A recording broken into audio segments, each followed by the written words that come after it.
Hello and welcome to episode 44 of the Forward Progress Football Podcast. I'm your host, Zach Barty, and with NFL kickoff today, it's time to do some predictions, baby. Let's get on into it.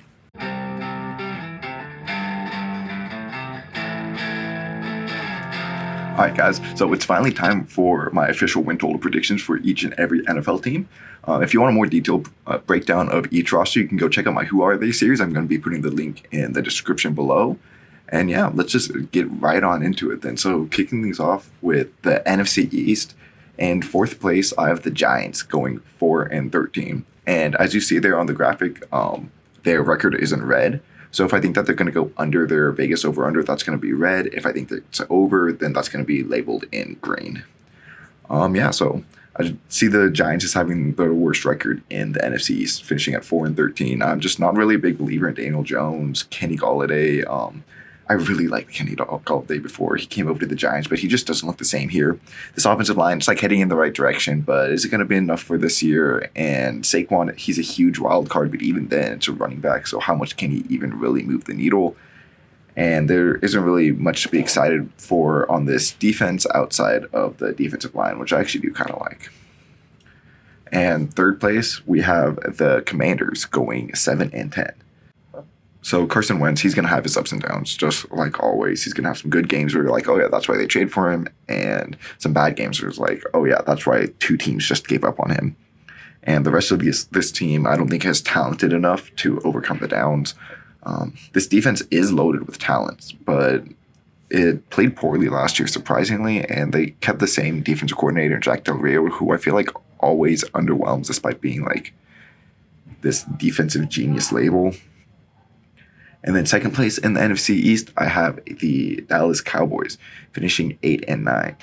So the loss of Coop and both their tackles is going to hurt their offenses, no doubting it. You can see a direct correlation in how Dak plays based off of the surrounding talent around him, and this is going to be like one of the worst groups that he has had. Still some good pieces, of course, with CeeDee Lamb, but I'm just not as optimistic as I was about their offense last year. And then there's going to be some turnover aggression on the defense. They aren't going to get as many picks, just how the NFL goes. And Parsons, he's going to need to do a lot to keep this defense together, which he's capable of, but that's a lot to put on the shoulders of a second-year player. And that means I have the Eagles finishing first at 11-6. I'm buying the rise. Hurts, he's been improving every year since he came into college, freshman at Alabama. He's got one of the top wide receiver duos in the league, a good tight end, a great offensive line. And then this defensive line might be even better than their offensive line. They've got good corners there too. This could just be a solid, great all-around team. All right. And then in the NFC South, we have the Falcons at 2-15. So this is just a talent-depleted roster. They're full rebuild mode. They don't have a quarterback of the future. Maybe Desmond Ridder, they'll trot him out, but no established quarterback, you know. Their offensive line is shaky at best, and there's really not a lot of talent on this defense outside of A.J. Terrell. Then I have the Panthers finishing third in the division at 5-12.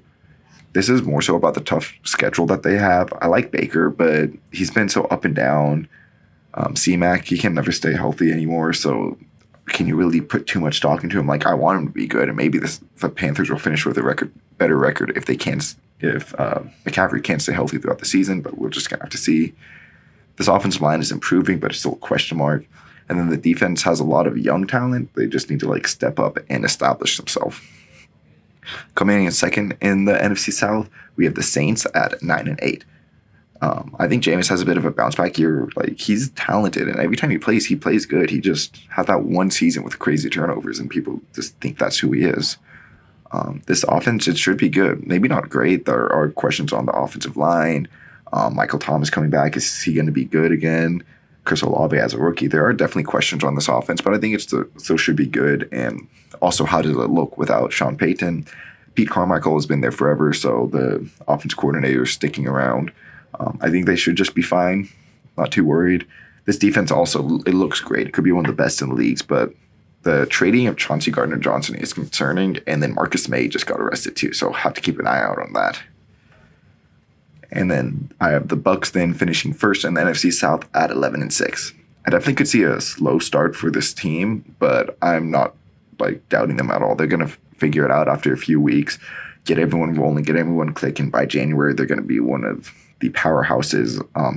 They just don't really have any huge holes on the rosters, just like some aging veterans. And this offensive line, it is a bit questionable, so that might hold them back. But I feel like they'll find a way to overcome it. Moving on to the NFC North, I have the Bears finishing last at 3-14. So maybe this staff just loves Bryce Young or CJ Stroud because they just gave no help for Justin Fields. This could be the worst wide receivers and offensive line. There's not much on their defensive line besides Quinn.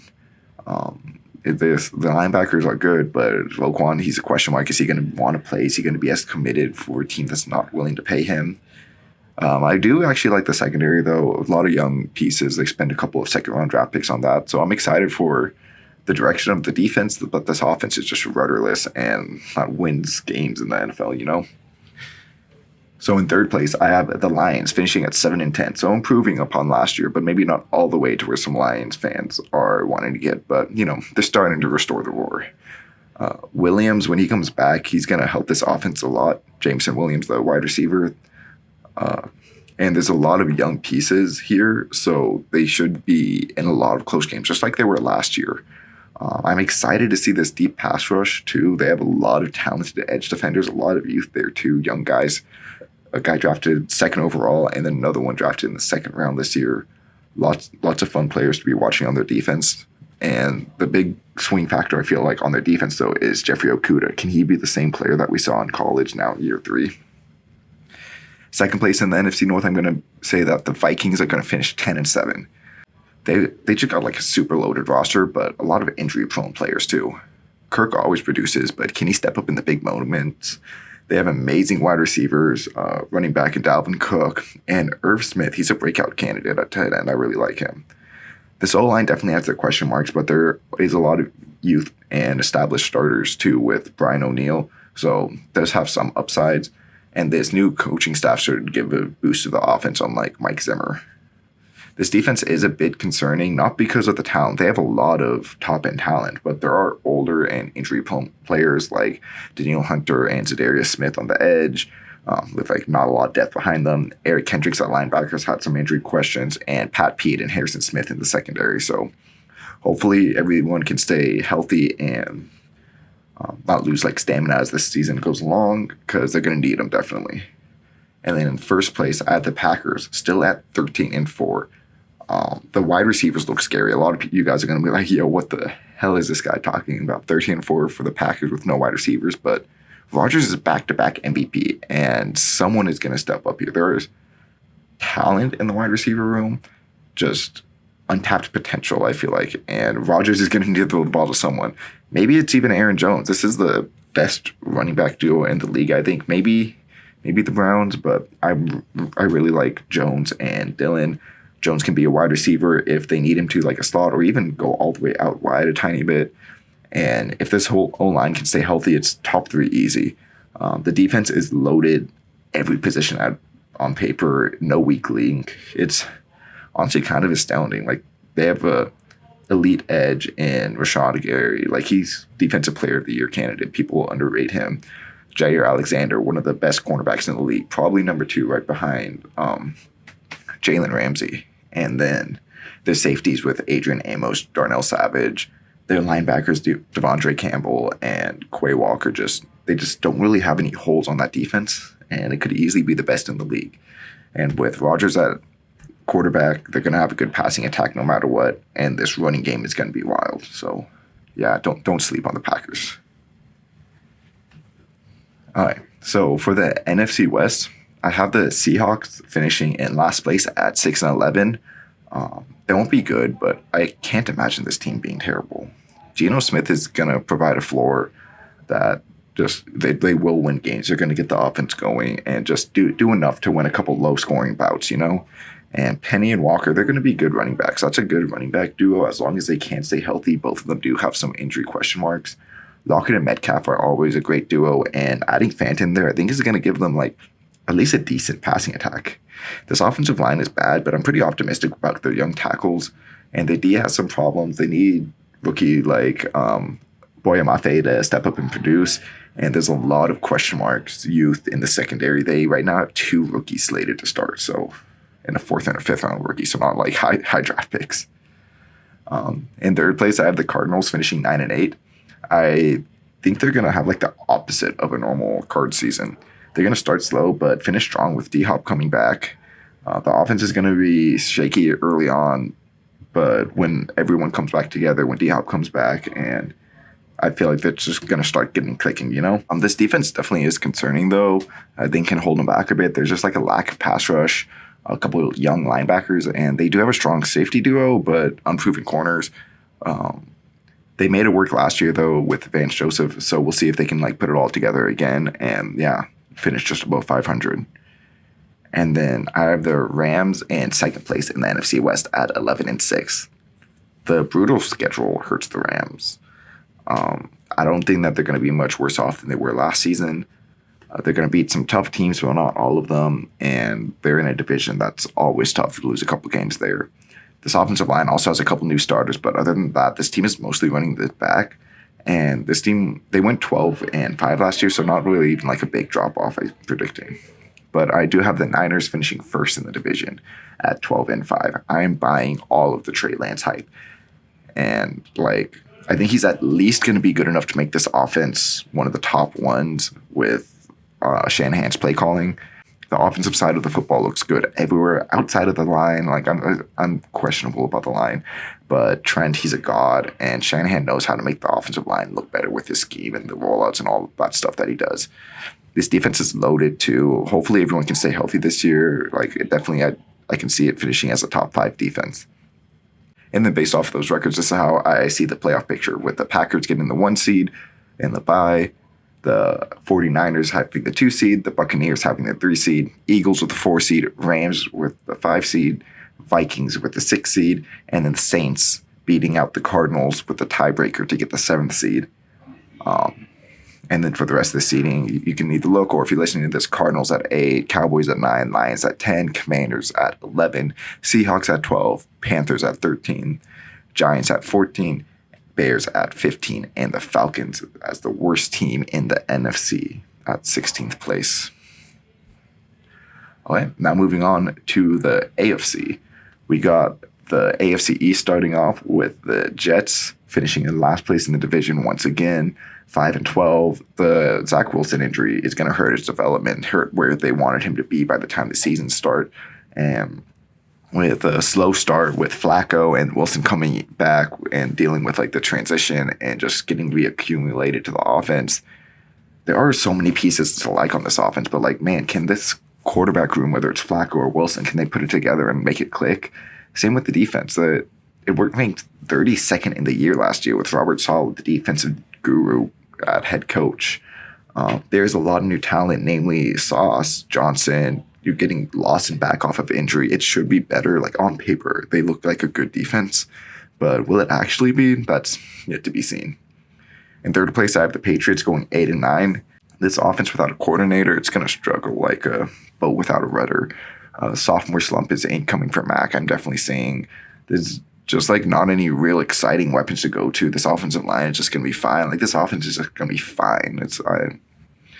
I'm just nothing that's really going to get you excited, but they will like be good enough getting like 20-ish points a game, but not like knock your socks off type of deal. And this defense will be good, but there are talent question marks at all level. Belichick is going to coach the hell out of them and make players play better than they should, but I just don't think that's going to be enough this year to get them back to the playoffs. And then in second place, I have the Dolphins finishing at 9-8. Tua will be good, but not great. This offense will be fun, but you're going to see that a lot of stuff is left on the table. Like Tua's limited arm and accuracy is going to hurt them, sadly, I feel. This offensive line is improving, but Armstead he's a player who always struggles to stay healthy, and there's still a lot of unproven talent along it. I like their defense on paper, but it also is like they're getting rid of one of the best defensive minds in Brian Flores. So is it still going to be good, or was he kind of the glue keeping it together? And then in first place in the division, the Super Bowl darlings, the Buffalo Bills, finishing with a 12-5 record. This is a super talented roster. The only real weakness is offensive line. Davis needs to step up too as a second option opposite of Diggs. And then this defense is going to be good, but the corners definitely look a bit shaky right now. I do trust McDermott to bring the best out of them, though. Moving on to the AFC South, we have the Texans finishing in last place with a 3-14 record. I just don't think Mills is going to do good this year, especially with teams getting more tape on him. Another quarterback I see hitting a bit of a sophomore slump. They've got like a lot of all right players on the roster. Like guys like, they deserve to be on the NFL roster, but no like superstars. A bad season though that I'm obviously predicting is going to put them in position to get a top quarterback and really kick off this rebuild. And in a year or two, definitely this could be a playoff team. A lot of young pieces to build around. And then in third place, I have the Jaguars finishing with a 9-8 record, which is a lot higher than a lot of people are expecting. Also, third place in the division. Wow. Lawrence, he's going to start to show that he is him. But there's just not enough talent around him with like a offensive line and weapons. Like despite all the money invested, Christian Kirk and Zay Jones aren't going to be them. This defense is definitely looking like it's heading in the right direction, though. They just need to kind of continue developing and get a couple more holes plugged. I'm really excited for the direction of this team. I just still think they're like maybe a year away. And then in second place, I have the Colts also finishing with a 9-8 record, just the way the tiebreakers worked. Colts got the upper hand, you know. Matt Ryan, I still think he's going to be regressing. Like I know he's in a much better spot than he was last year, but he is getting up there in age. And he's a good quarterback, but he's just always had a problem with finishing drives. Like Julio Jones notoriously never scored touchdowns. And a lot of that was on Matt Ryan just not being able to finish in the red zone. There's also not a lot of weapons for him to go to here. I'm not as high on Pittman as a lot of people. And Pierce as a rookie, like how much is he really going to do? Taylor, he's great though. He's going to be all pro offensive player of the year candidate, you know. This defense is also just good, not great, and I'm really like starting to get concerned about Shaquille Leonard's injury. Like, is it serious? It sounded like he's going to miss significant time. Like, what's going on there? And then I have the Titans finishing first in the division once again at 10-7. King Henry returns and powers the Titans to some wins. This is a tough team that wins a lot of games on paper that they shouldn't, but through like good defense, good coaching, just like a hard-nosed attitude, they come out on top. And I also see Treylon Burks coming in on the end of the year, like stepping it up as that difference maker. Maybe not, like definitely not to A.J. Brown's level, but maybe like rookie A.J. Brown level, you know? And then this defense is going to be good because of Abel's coaching, but I am definitely a bit worried about the front seven, especially with the injury to Harold Landry. Very close to give them that 10-second record and put them in first tier, but I still think that they have the possibility of winning it all or winning the division. And then in the AFC North, I have the Browns finishing in last place at 5-12, though Deshaun Watson's suspension definitely hurts. And then it's going to be hard for him just to step in the middle of the season, act like nothing's happening, and just be their quarterback again. Like, I feel like that's going to be a bit of a rough transition. They're a very talented roster. They just got this cloud hanging over them for the whole season. Like, they're the villains. Maybe they lean into that, win a couple more games that they shouldn't, but 11 games of Jacoby Brissett and then Deshaun Watson trying to transition, and I just don't see it going too well. Then in third place, I have the Steelers finishing 9-8. They just don't have losing seasons under Mike Tomlin. Trubisky, he's going to play all right, maybe eventually get benched for Pickett, and Pickett's going to come in and play all right, you know. I am hyped for these wide receivers, though, especially George Pickens. Like, I think he's going to be an instant different maker. I think that was an amazing pick in the second round. This offensive line is still bad, though. It's going to hold back this offense a bit, especially with either Trubisky or a rookie quarterback. This defense should be great as always. There are questions in the secondary, but a strong pass rush will help to offset that. And then in second place, I have the Bengals going 10-7. Looking back on it, the offense was just all right last year. Very, mediocre, but carried by explosive plays that just made it look so much better, you know? Hopefully they can be a bit more consistent this year, but that's putting a lot of faith in Zach Taylor to call these plays, and I don't know, I'm not too excited about what he's going to bring to the table as a play caller again. This O-line should be better, but really it's just going to be average at best. That was what they did was good, bringing in a bunch of average guys, because it's that's better than having a superstar and then holes, like literal, not even people standing there. But that still is like, okay, well, if you bring average guys, it's not like you're going to be above average. And then this defense has exciting pieces, though. I really like the way it's all coming together. Towards the end of the season, it was like it's what got them through the playoffs.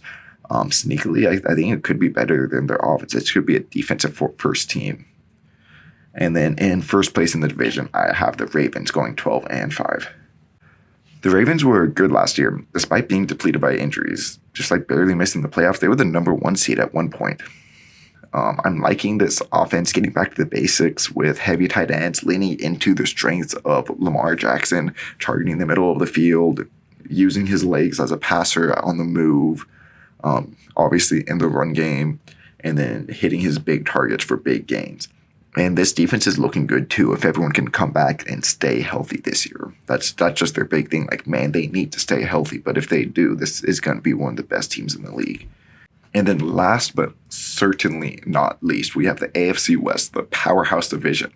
And boy, I do not think it's going to disappoint. We got the Broncos in 4th place, but they're still finishing 9-8. I am buying all of the hype on this division. No one's going to finish here with a losing record. The Broncos are super loaded, and they should get off to a scorching hot start like they usually do. They go, I feel like every year they go 2-0, even if they have Brock Osweiler at quarterback. But both the Broncos and Russell Wilson are known for cooling off down the stretch, and I think that happens here once again, especially new quarterback, new coach, lots of new on this roster. I think it could kind of just start to sputter as the newness becomes less new. And despite the talent, they're barely going to finish above with a winning record. And that's going to bring us to our 3rd place team, the Las Vegas Raiders, finishing with a 10-7 record. There's a lot of fading going on with the Raiders recently, and I almost faded them too. Like I was very torn on a couple of games because how I made these just to make sure that I got all the numbers correctly. I went into a game predictor and just kind of predicted all the games and was like, okay, like made a couple of tweaks and was like, yeah, sure, that looks good. A lot of the fading on the Raiders right now is due to the horrid offensive line and shaky secondary. But honestly, can this offensive line be worse than what it was last year? Like looking at it, their left side is still the same. Colton Miller, Lester Cotton, and not Lester Cotton, John Simpson, and Andre James is left tackle to left to center. That's going to be the exact same. And you're replacing Alex Leatherwood and Brandon Parker, who were the 2 worst offensive linemen in the league last year. So it literally can't get worse than that, even though you're putting out Lester Cotton and Jermaine Illuminor. Like, yeah, those are obviously unproven guys. They probably won't be good, but they're going to be at least a small upgrade over Leatherwood and Parker. And then the secondary at the end of the year, when they beat the Chargers to get in their playoffs, they had Brandon Faison and Desmond Trufant out there taking snaps, seeing significant time due to all the injuries that they had. And yeah, once again, you're going to be better than that with Rock Ya-Sin and Nate Hobbs moving to the outside. Like, yeah, these aren't exciting players. They're going to be around the 20th, 25th secondary and probably around the 30th offensive line.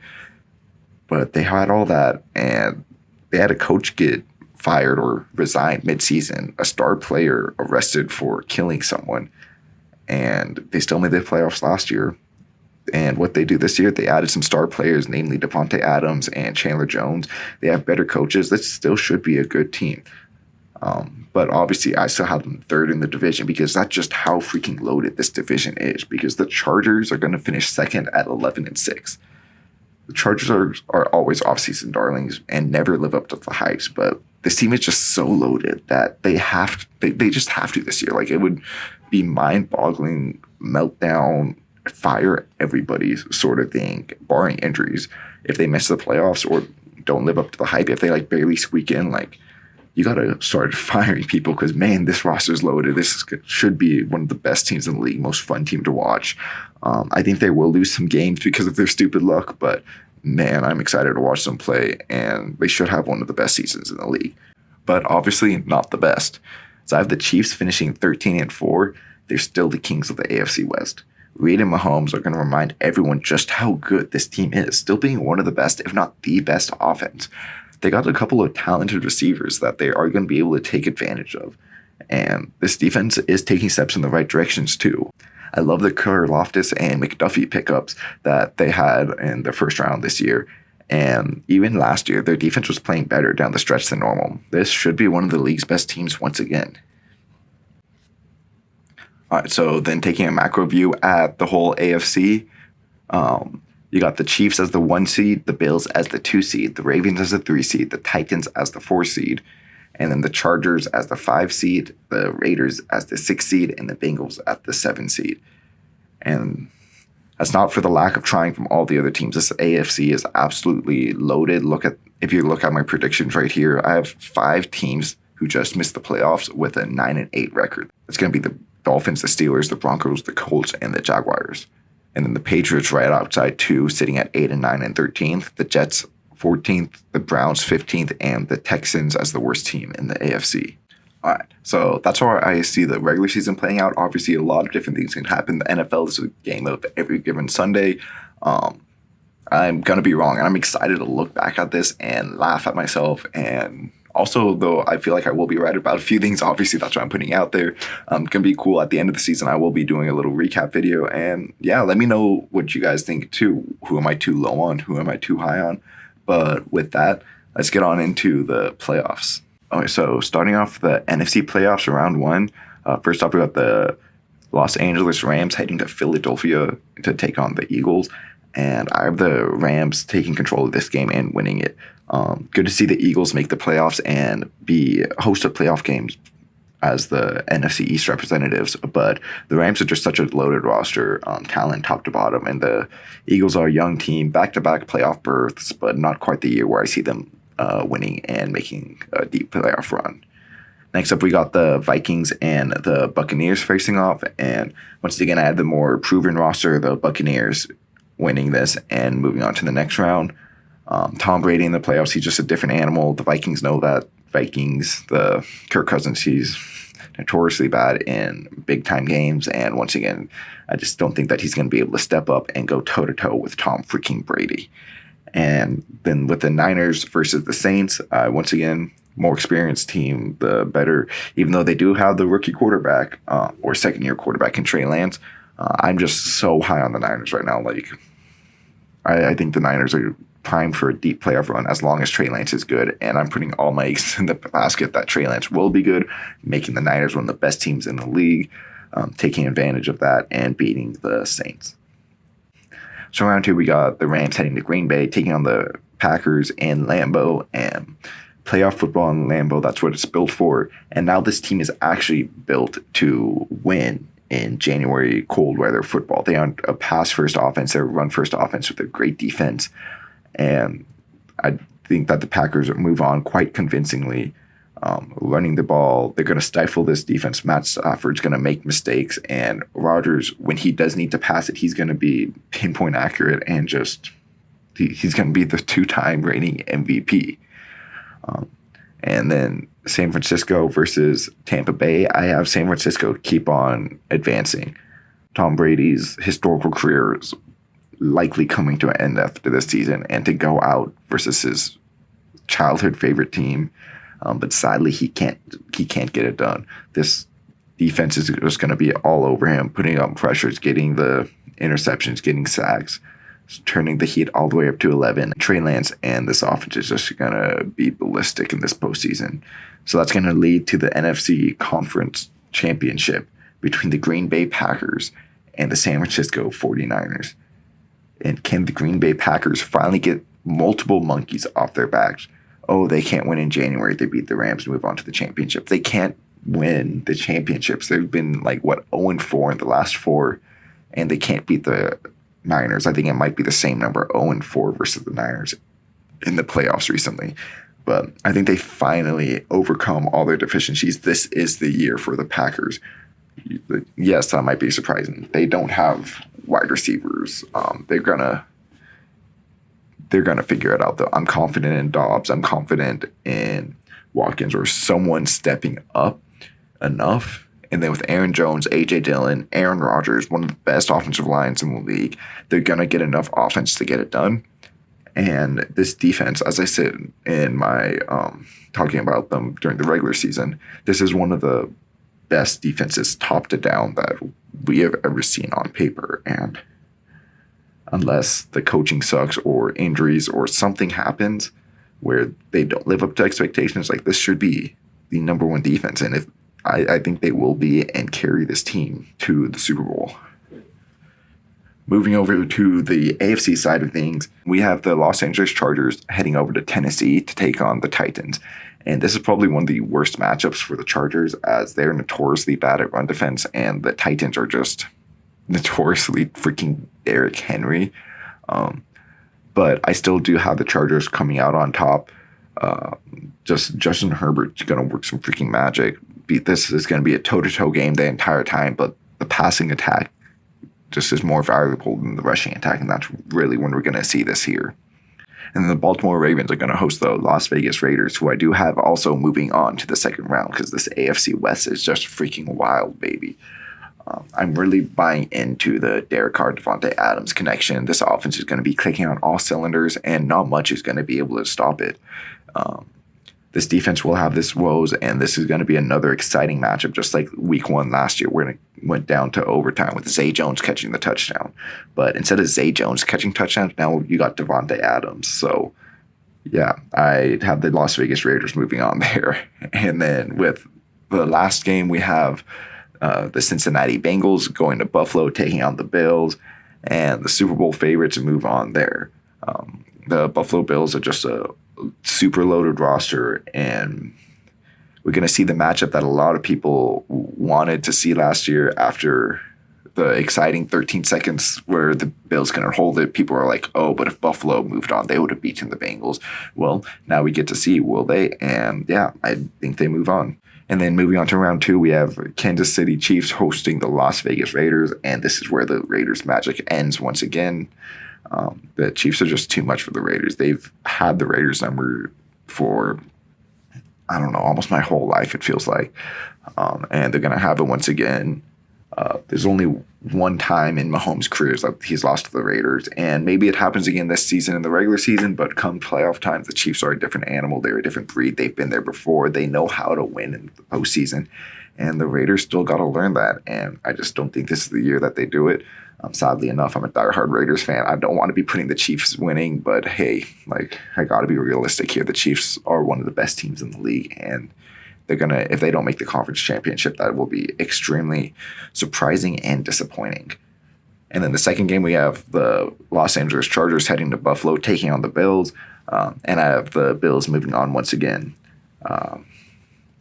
They're the more explosive offense, the better overall team, still better quarterback. They're just getting closer and closer, and I think people are going to be arguing this all throughout the season. Which athletic, strong arm, young quarterback is better between Josh Allen and Justin Herbert? I'm still leaning Josh Allen. He's just different breed, and this defense, I also trust the Buffalo defense a little bit more, especially towards the end of the season when the attrition's starting to hit in. You got players who've been there before too, like Von Miller, and the playoffs is just a different breed, and he's going to take over a game, and I feel like this is one to do it against Trey Pipkins or Storm Norton. That makes the AFC Championship game, Buffalo versus Kansas City, an exciting rematch that we all want to see. This was the game of the year last year, and it might be the game of the year this year again. And this time, though, I do have Buffalo getting that monkey off their back, overcoming the Chiefs, making it to the Super Bowl for the first time since they went 0-4 in that one stretch. Exciting times, breaking through tables. This offense, this is just going to be a crazy game that could go either way, back and forth, but the offense is clicking on each side, but Buffalo gets the last laugh this time. Moving on to face the Green Bay Packers in Phoenix for the Super Bowl. And this is going to be a super, super fun Super Bowl. This is one of my favorite matchups. I really, really want to see this to go down for personal enjoyment, and I also think it's extremely likely. You got the Packers with an all-time great defense with the back-to-back MVP quarterback. I don't think he wins it 3 times in a row. Maybe he does, but either way, he's going to be there again and be in the conversation because he's elevating this offense that has no wide receivers on paper to still be a competent passing attack, but this rushing attack is just absolutely dominant. And then you have the Buffalo Bills on the other side. Exciting young gunslinging quarterback coming to take Aaron Rodgers' throne as the most talented quarterback to ever play. He's got the arm, he's got the accuracy, he's got the mobility, he's got the receiving weapons in Diggs and Davis, but this offensive line is a little shaky. And going against this defense that has no holes, I think they're going to fall just short. It's going to be an exciting game, but the Green Bay Packers, I feel, are going to come out on top, and Rodgers finally gets that second Super Bowl ring that people have been complaining about for years now. Once again, just having a little fun with the predictions. Let me know what you guys think. Obviously, a lot of people are going to disagree, and I'm excited to hear. I'm going to be wrong, probably. Like, it's a lot more likely. If I was right, I'd put freaking money on this and be rich and wouldn't just be starting off as a YouTuber. But, hey, let me know what you guys think, if I made some good arguments for what I see happening, or what you think actually will happen instead. And let's talk about it at the end of the season, too. And now for the final segment of this episode, I'm going to be doing my awards predictions, throwing out a couple. I will be doing my chalk pick, or my real pick, the one that I actually think will happen. And then I'm also going to be putting a sleeper pick for each category. Someone who's outside the top 10 in betting, but someone's just like, oh, keep an eye on him. Like, maybe he can make some noise, sneak his way up, and actually win one of these awards. So starting things off, we're going to do Coach of the Year, where I have Nick Sirianni winning it. I am high on the Eagles. I think they come out and win the NFC East. And just his second season as the head coach with a really young raw quarterback that he's been developing here, and Jalen Hurts, and I think he's going to expand this offense and elevate Jalen Hurts' ability both as a thrower and as a runner is going to really elevate this offense along with all the pieces that they're adding in. And this will be one of the best offenses in the league under the offensive-minded head coach, Nick Sirianni. And then a sleeper pick I have is Dennis Allen. If he's able to make the playoffs with Jameis Winston after all this questions with, Sean Payton. Wow, that took me way too long. With Sean Payton leaving, if he's still able to make the playoffs and have a pretty competent offense while also having one of the best, if not the best defenses in the league, then he definitely could squander a couple votes. Then for Comeback Player of the Year, I have Derrick Henry. He's the number one odds favorite to win it right now, and for a good reason. He is the best running back in the league when healthy. Maybe Jonathan Taylor's coming for that crown, but you can't just give Taylor that crown because Henry wasn't playing. If Henry comes back in his full force, like I think he will be, he's going to win Comeback Player of the Year easily. And my sleeper pick is Saquon, kind of bending the rules here. He was tied for 10th place for Comeback Player of the Year, but no one else I really wanted to pick truly outside the top 10. So, yeah, whatever. I'm still going Saquon. I still believe in his talent. This offensive line, though, is still giving me pause. But if he can stay healthy for a whole season and be productive, then, yeah, there's still a chance he wins Comeback Player of the Year. And if he has like a Pro Bowl caliber season, that really wouldn't shock me, and that might be enough to win Comeback Player of the Year if Derrick Henry or a couple of these other players don't have these amazing seasons. Then for Defensive Rookie of the Year, I have Aiden Hutchinson, number 2 overall pick, also the betting odds-odd favorite. Not too shocking with these last 2 picks, sorry, but like there's a reason why these guys are favorites. The Lions have an extremely deep edge group that they're going to be rotating and keep guys healthy, and Hutch is going to be able to just tee off, get like 8 to 10 sacks, have a really nice rookie season, and he's the number 2 overall pick. All these lights are already on him, and yeah, I just think he's the most likely to do it. But do keep your eye on George Karlaftis, the Kansas City Chiefs edge rusher. He's was taken, I think, like 30th overall, and he's not like this toolsy, crazy athlete, but he's got the pass rushing tools. He's got the finesse. He's like the technician type edge rusher. Like think Nick Bosa, just not in Nick Bosa's body, like a less athletic Nick Bosa, someone who can still win with his hands and get through offensive linemen. If he has a good season rushing next to Chris Jones, that wouldn't be too shocking, and he could win the Defensive Rookie of the Year. Then for Offensive Rookie of the Year, I have George Pickens. As I said earlier, talking about the Steelers, I am buying all of the George Pickens hype. I was mocking him through the first round in my first mock drafts. I think I had like 1 or 2 where I didn't put him in there just because I'm like, okay, not a lot of people are saying he's a first round receiver, but man, looks so freaking good a couple years ago at Georgia. And yeah, like he missed time with injuries and he has these character question marks, looking like a menace out there when he got drafted. But I mean, I think it's just like those question marks are all just fun and games. Like he's a bit immature, but like the Steelers were able to control Antonio Brown. So I think he'll be just fine and be one of the best receivers, at least young rookie receivers in the league next year. And then a sleeper, this isn't even too much of a sleeper. Dameon Pierce, he was like 15th best odds or something. I was kind of shocked by that. He's going to be the lead bell cow back in Houston. And just because of that, he's going to get the touches, the targets, the looks. He's going to be able to put up the numbers to garner some attention and possibly take the Rookie of the Year if there's not a lot of people producing as rookies. And then for Defensive Player of the Year, I have Nick Bosa, the Niners edge rusher, coming off of a season where he had 15 and a half sacks. And man, just since the day he stepped on the field as the rookie, he was one of the best pass rushers in the league, getting better and better each season. And this Niners defense is coming along together around him, and I think he's going to take advantage of that, have another 15 to 20 sack season, and win the Defensive Player of the Year honors. And sleeper was kind of tough. I was thinking Rashawn Gary. I wanted to put Rashawn Gary, but he was like 7th, and I'm like, no, like I'll stick outside the top 10 still. Like that's not deep enough. So I was looking, not a lot of edge defenders that I thought like really had a shot to win it. So looking at cornerbacks, definitely Jalen Ramsey, Jair Alexander. Those ones are fun, but what if Patrick Surtain won it? The second-year cornerback, son of Pat Surtain. Surtain showed all the skills of being one of the top cornerbacks in the league as a freaking rookie.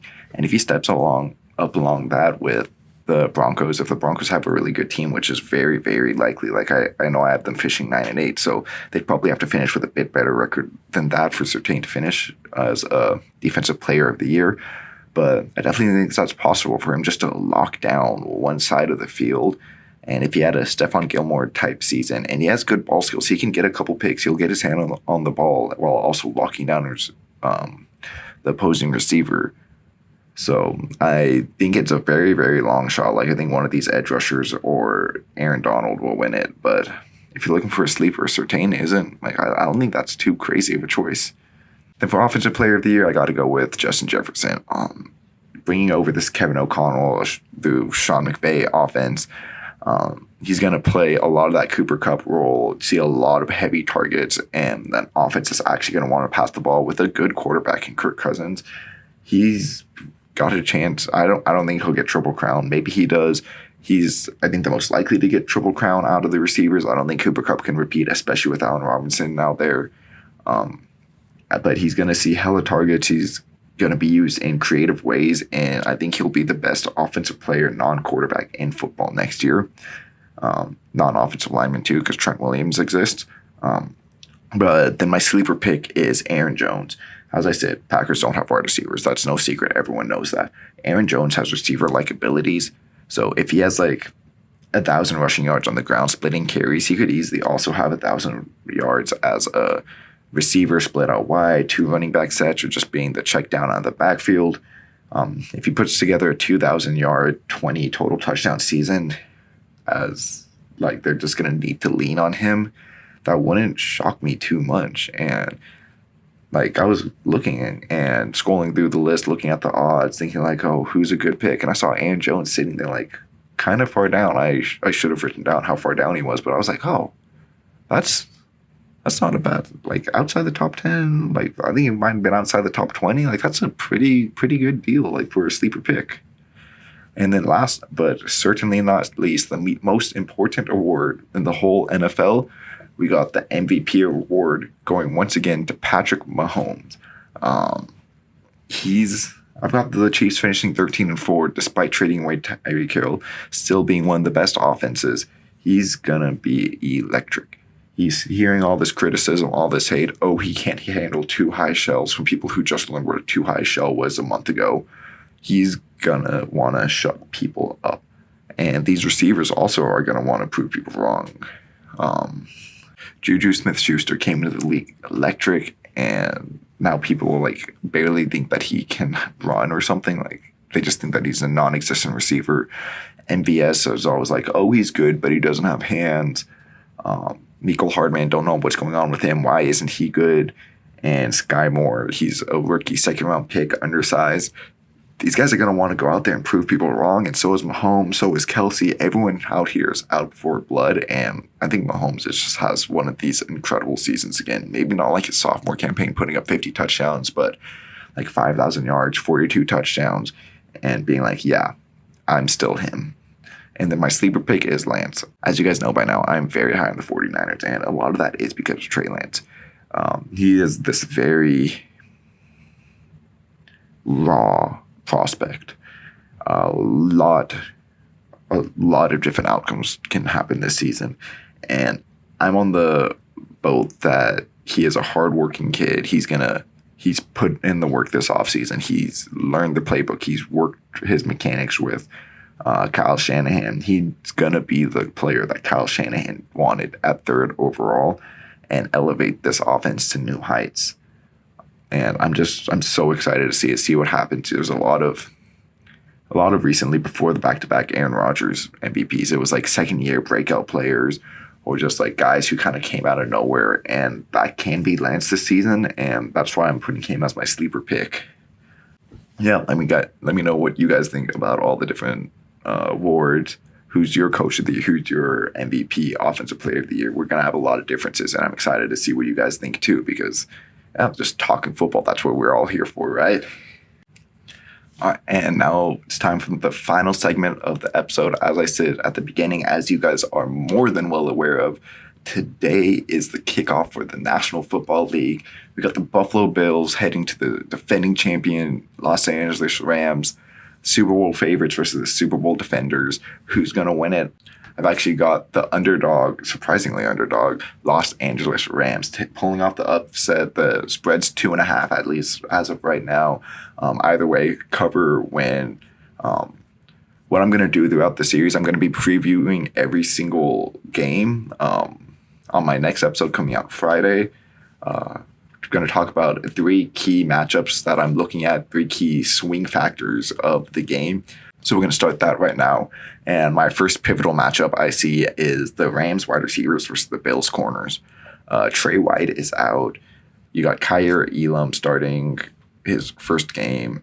And then opposite of him, Dane Jackson, 2020 7th round pick versus reigning offensive player of the year, Cooper Kupp, and amazing all-pro wide receiver Allen Robinson. I'm expecting the Rams to have a huge upper hand in this matchup and be one of the deciding factors of the game, because I just feel that is such a lopsided matchup that the Rams are going to dominate, and offense, especially early on in September, the offensive football is just electric, and that's going to help the Rams overcome the Bills. The second pivotal matchup I have is the defensive line of the Rams versus the Bills offensive line. Once again, this is a Rams strength going on a Bills weakness. Mostly Rams strength because of Aaron Donald. He's going to elevate everyone else on that defensive unit. And yeah, I don't think that the offensive line of the Bills I don't think they're bad, but I don't think they're good. And just going against freaking Aaron Donald, who you're going to have to triple team, and then Leonard Floyd screaming off the edge, I think this is another matchup that's leaning heavily in the Rams' favor, that the Bills need to do all they can, 6 linemen, extra running back to block to help to prevent that. And then the third matchup is on the flip side. I have the Rams' offensive line versus the Bills' defensive line, and I do think that the Bills have the edge here. The Rams have Joseph Noteboom, first time being the full year starter there, and then also Coleman Shelton starting, Logan Bruss on IR, the rookie out 3rd round pick, and Coleman Shelton, a practice squad pickup, I believe, from the Cardinals, starting at guard versus the Bills, who have Ed Oliver, who could have finally that breakout year. He's been improving every year after being what many viewed as a blue chip, extremely talented pass rusher coming out of Houston a couple years ago. You got Von Miller, Greg Rousseau, AJ Epinesa, a lot of very deep, talented edge group that I think will take advantage of this offensive line. And if Matthew Stafford's elbow is bothering him, having Von Miller in his face tackling him isn't going to be any help, obviously. All right. So I do, though, have the Rams still coming out on top. Let me know if you guys agree, if you disagree. And yeah, As I said, I'm going to be posting again tomorrow, and see you all then.